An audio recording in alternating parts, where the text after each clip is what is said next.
Eccoci qua, un saluto da parte di Andrea Amata e benvenuti alla seconda puntata della quarta stagione di Casa Cus Cagliari a Radiolina. Che cos'è Casa Cus? Il programma che vi racconta i protagonisti e le storie dei tecnici e dirigenti del Centro Universitario Sportivo Cagliaritano. Diciamo sempre, insomma, è un bel progetto che mette insieme la comunicazione del Cus, la comunicazione di Radiolina, li mette insieme, fa raccontare insomma questo mondo che di giorno in giorno si vive a San Lucchesa, ma anche al Polo Nautico di Via dei Calafatti e anche ovviamente nel Polo Sportivo di Monserrato, strutture che impareremo a conoscere durante questa quarta stagione. Gli ospiti di oggi sono, parliamo di hockey su prato e parliamo anche di volley, ma prima di presentare i nostri ospiti, caro Simo Luca in regia, partiamo da qui, partiamo dal gol che ha dato la promozione al Cus Cagliari.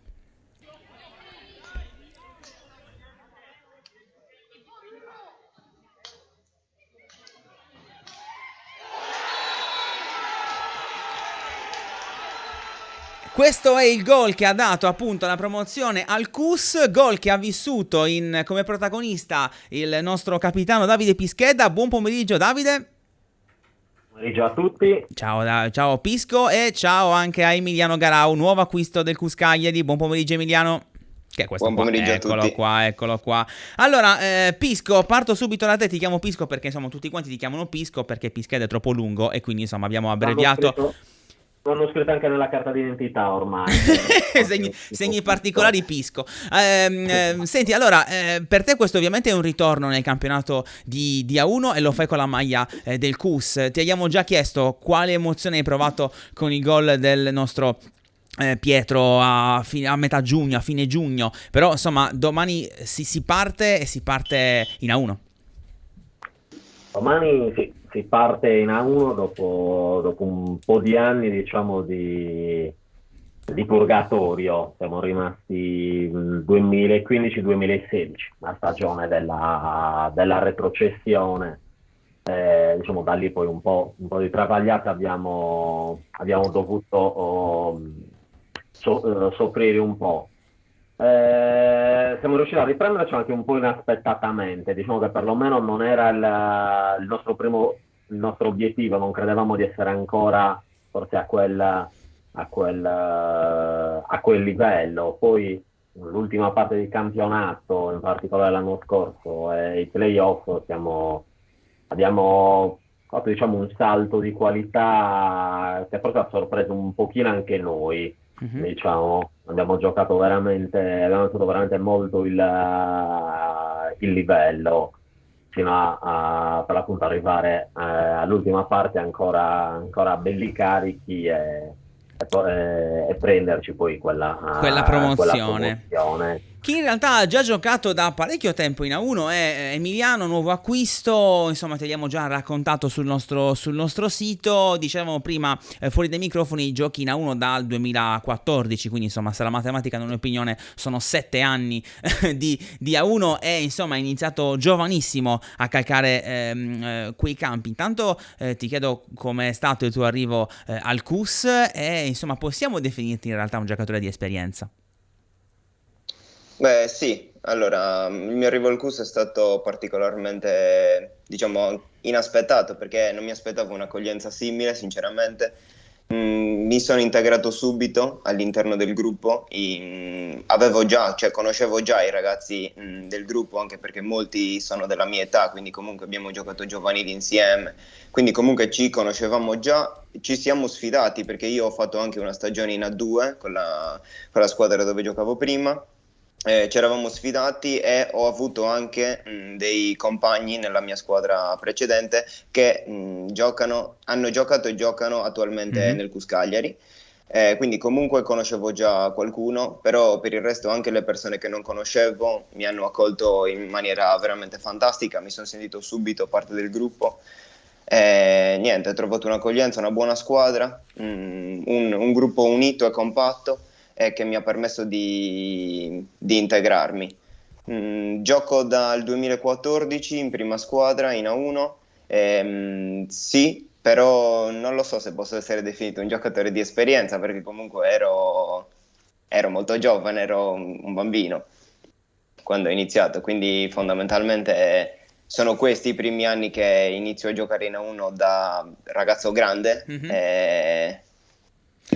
Quindi niente, insomma il CUS diventa un bel banco di prova anche per te. Mentre vediamo le immagini di una delle gare dell'anno scorso, continuiamo a dialogare con il nostro capitano. Ecco, il CUS arriva da un terzo posto nel Memorial giocato al Ferrini sabato.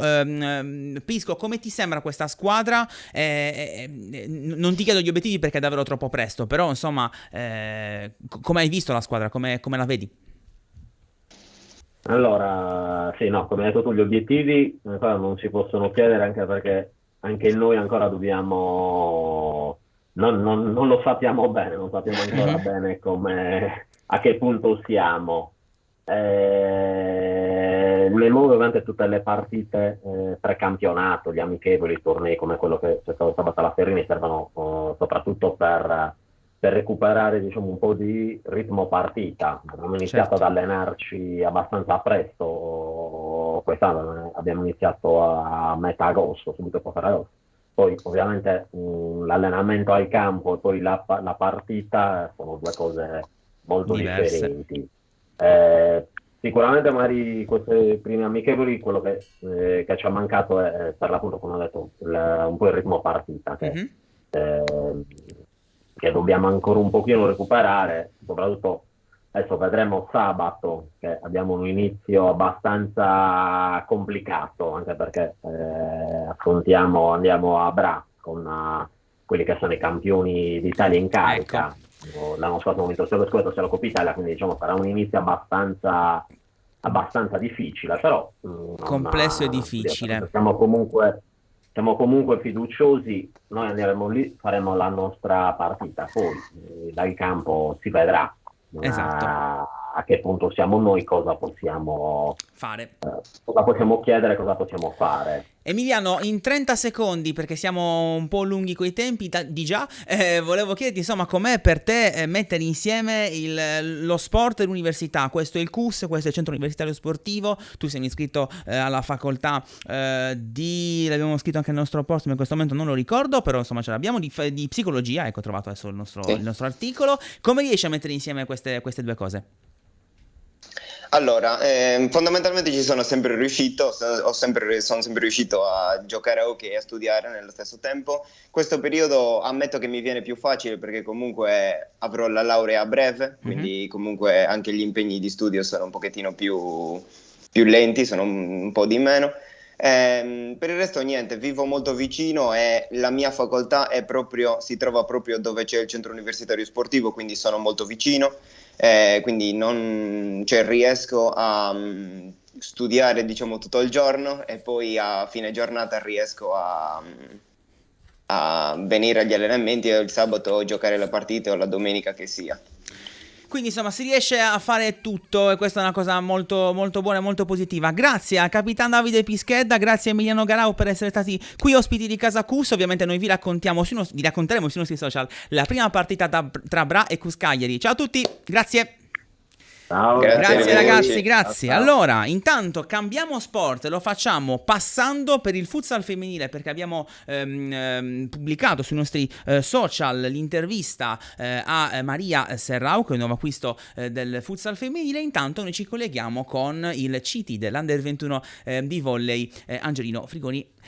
Vai Simo Luca. Ho iniziato sin da piccolissima nel ruolo del portiere nel mio paese con i bambini. Poi a 18 anni ho iniziato a giocare a calcio a 5 nel mio paese a Olassai, quindi abbiamo creato una squadra e poi sono venuta qui, ho giocato per la Mediterranea ormai per 6 anni forse, ho concluso un matrimonio, se ne fa un altro. Conosco dal punto di vista calcistico le ragazze, ho giocato con qualcuna per tornei come Ateneica, quindi Elisa, tutte queste ragazze qui, però non le ho mai vissute effettivamente dal punto di vista agonistico. Ok, come compagne. So che sono un gruppo ben formato, spero di riuscire a integrarmi con loro e spero che faremo tanto tanto bene. E insomma, il campionato che tra l'altro inizierà tra 2 settimane, credo, il prossimo fine settimana, il futsal femminile. C'è un bel evento sportivo in questi giorni a Cagliari, e sono i campionati mondiali Under 21 di pallavolo, uno sport importante, uno sport che sappiamo e che conosciamo anche al Cusco, un settore partito qualche anno fa e che è già uno dei più esperti e fiorenti dell'intera regione. È sono giornate importanti perché la nazione italiana è protagonista del mondiale, e noi ne parliamo con il commissario tecnico della nazionale Under 21 di pallavolo, Angiolino Frigoni. Buon pomeriggio, commissario, anzi CT, la posso chiamare CT? Sì. Chiamare come vuole. Va bene, la chiameremo CT. Buongiorno. Allora, raccontiamo un po' quello che è stato il cammino della nazionale Under 21. 6 partite, 6 vittorie, nessun set concesso agli avversari. Insomma, le chiedo un bilancio di queste prime partite. Beh, il bilancio fino adesso può essere solo positivo, come già detto. Abbiamo giocato 6 partite, le abbiamo vinte tutte 3-0, non tutte sono state, anche se il risultato può sembrare così, non sono state facili, però sì, abbiamo giocato una buona pallavolo, ma quello che importa è quello che faremo andando avanti. Quello che è stato fatto, può essere solo di buon auspicio, ma non influirà assolutamente su quello che faremo, sia in negativo che in positivo. Quindi quello che verrà è la cosa più importante. Dobbiamo giocare una partita domani contro la Polonia, che è un avversario ostico, è una semifinale, è una partita da dentro o fuori. Se si vince si va a giocare la finale, se si perde si andrà per il terzo e il quarto. E queste sono le partite dove non è solo la parte tecnica che conta, ma sono anche la parte emotiva, la parte caratteriale, quindi sarà una partita complicata. Tra l'altro ricordiamo che la vincente della gara tra Italia e Polonia giocherà contro la vincente della gara tra Russia e Argentina. Mondiali che sono tra l'altro ben vissuti e ben visti, vissuti era il termine giusto, dal pubblico cagliaritano. Abbiamo chiesto alla nostra collega Veronica Fadda di Videolina di raccontarci in un minuto e qualcosa quello che è l'atmosfera che si vive al Palapilastu. Andiamo a sentire la nostra collega. La Sardegna sta sicuramente vivendo un momento magico, emozionante, quasi irripetibile forse con questi mondiali Under 21 di pallavolo. Cagliari e Carbonia comunque si sono spartite fette importanti di questo mondiale. Gli azzurrini sicuramente hanno dalla loro parte una squadra e un CT d'eccellenza, questo è indubbio ed è ampiamente riconosciuto, ma penso che ci sia stata una marcia in più, teoria comunque confermata dai giocatori stessi, da me intervistati in occasione di ogni post partita.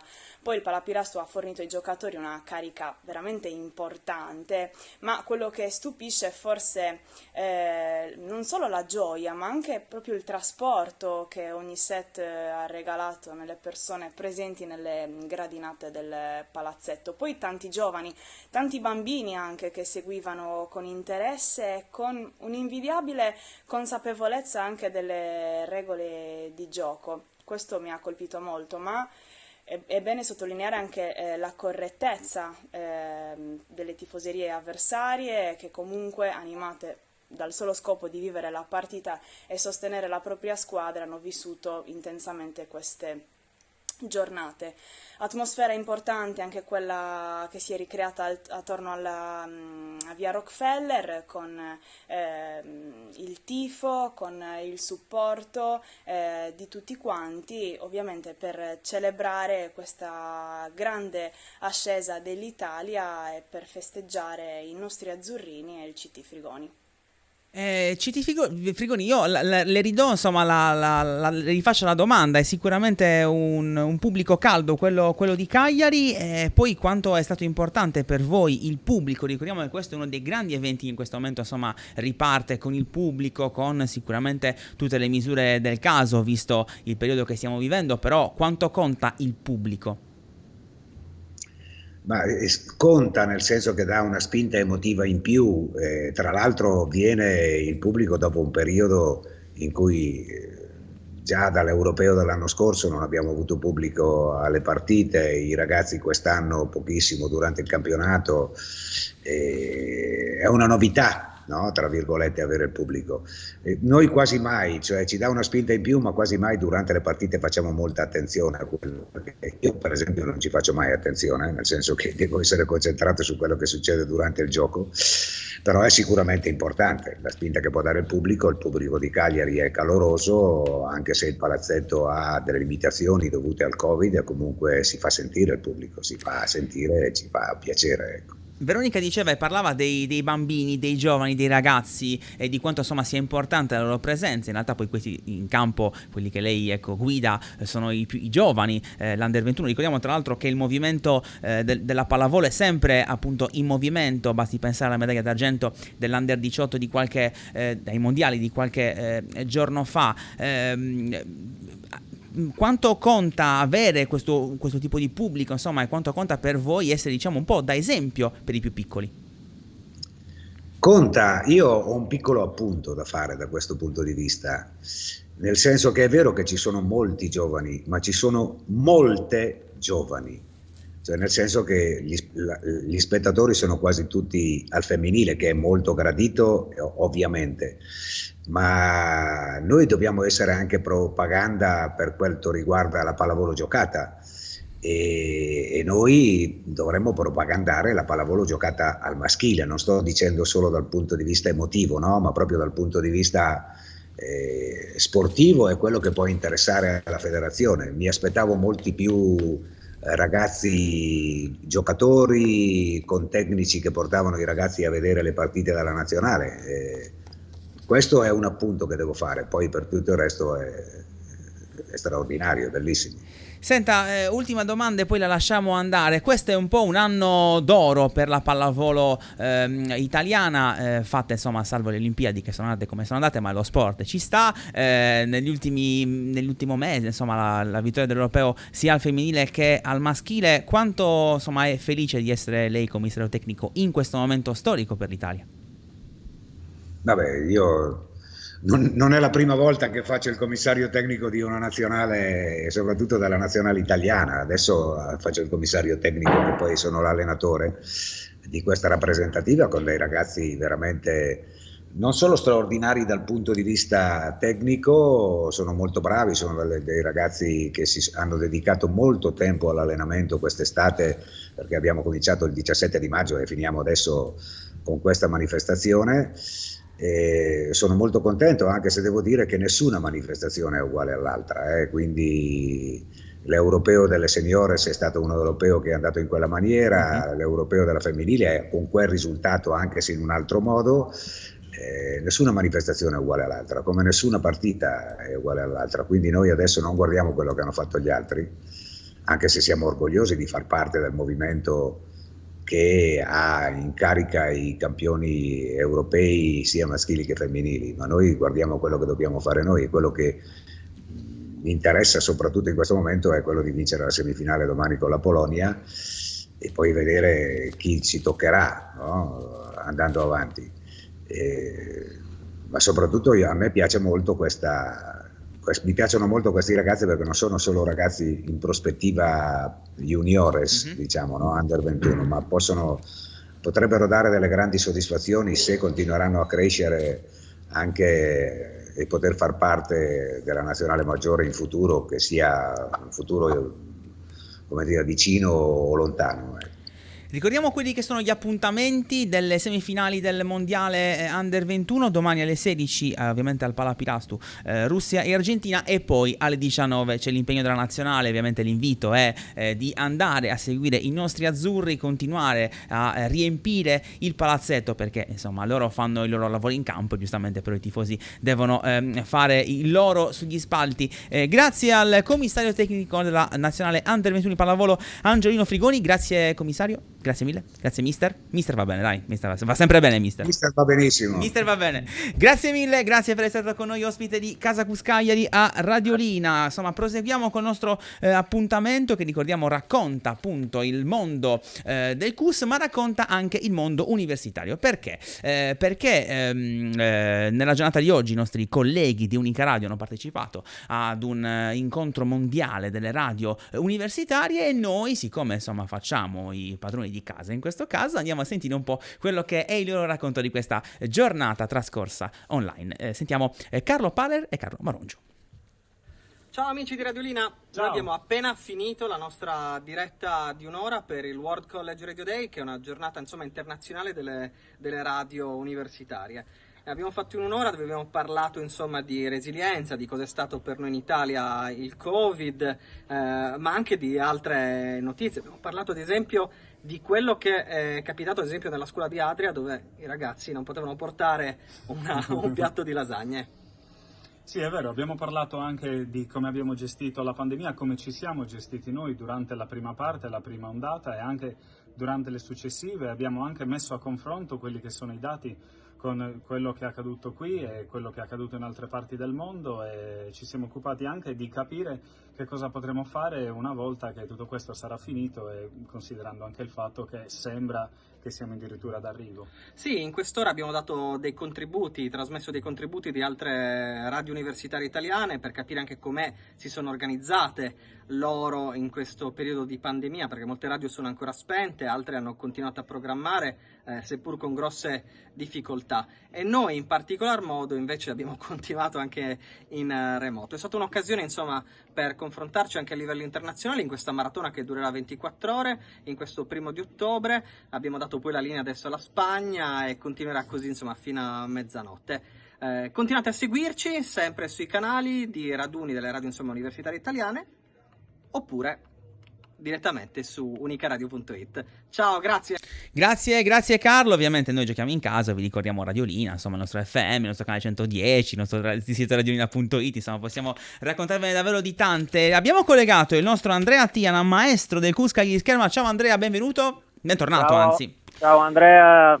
Anzi, in bocca al lupo per la nuova stagione di Casa Cusca. Crepi il lupo, lì dipende da quanto si è animalisti. Allora, Andrea, ti chiedo un po' di raccontarci quello che sarà il vostro fine settimana schermistico che inizia domani.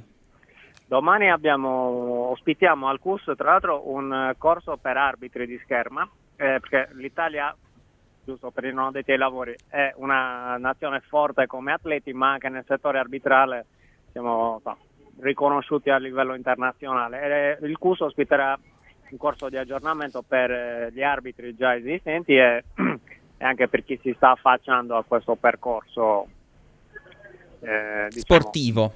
Esatto. Poi in realtà voi salite in pedana domenica. Sì, abbiamo quasi 30 atleti, 29 per la precisione, tra uomini e donne, e si giocheranno i posti di qualifica per la fase successiva, che è la zonale centro-sud, che si terrà a dicembre. E c'è tra l'altro un terzo appuntamento che riguarda gli Open Day, se non sbaglio. Sì, dopo un anno di stand-by per ovvi motivi causa Covid, dal lunedì reiniziamo le lezioni prova per i piccoli schermidori del futuro, quindi dai bambini di prima elementare potranno cimentarsi nel nostro sport. E quindi 3 appuntamenti interessanti per il settore scherma, ovviamente è parte integrante, parte viva del CUS Cagliari. Grazie Andrea Tiana. Grazie, saluti a tutti, ciao. Prima di andare a ricordarvi quelli che saranno gli appuntamenti, oggi finalmente avremo una bella grafica che ci racconterà, e così potremo anche vederli, non solo sentirli. Andiamo a sentire Manuela Caddeo, perché il CUS ha partecipato al progetto Siamo Sportivi, che è un progetto promosso dal CUSI e finanziato dal Ministero delle Politiche Sociali, progetto a cui hanno partecipato 19 CUS di tutta Italia, un progetto che prevede attività motorie e sportive di tipo inclusivo con soggetti con disabilità cognitiva e relazionale, attività organizzate al CUS nel settore atletica e canoa, e noi ce lo facciamo raccontare da Manuela Caddeo. A settembre abbiamo cercato graduatamente di inserire ragazzi nei gruppi sportivi già di riferimento, dove gli istruttori specializzati hanno affiancato i tecnici in campo per garantire una piena inclusione e ruolo attivo a tutti gli atleti del gruppo. Sicuramente per il futuro sarebbe opportuno, crisi sanitaria permettendo, un coinvolgimento sempre maggiore degli atleti con disabilità all'interno di gruppi inclusivi, per educare i giovani atleti a condividere esperienze sportive con i pari e a creare quei presupposti affinché queste esperienze non siano eccezioni e non siano buone prassi ma normalità. Piacere per l'attività motoria e sportiva, crescita individuale e anche sociale. Il progetto CUSI ha previsto anche un corso di formazione istruttori sportivi disabili della durata di 100 ore tra parte pratica e parte teorica. Abbiamo partecipato del CUS in 2, io e Erika Striulli. La parte pratica ha visto la realizzazione di un project work, la conclusione a Bologna, la presenza del presidente del CUSI Antonio Dima, che durante il suo discorso ha detto: guardate il passato per progettare il domani. Da qui anche il CUS Cagliari deve guardare. Un'emozionante sorpresa è stata la presenza di Martina Caironi, atleta e donna che con la sua tenacia e forza esprime i più alti valori dello sport e della cultura paralimpica. Non vi nego la mia grande emozione nel vederla e nel prendere in mano gli argenti di Tokyo. È stato veramente un sogno.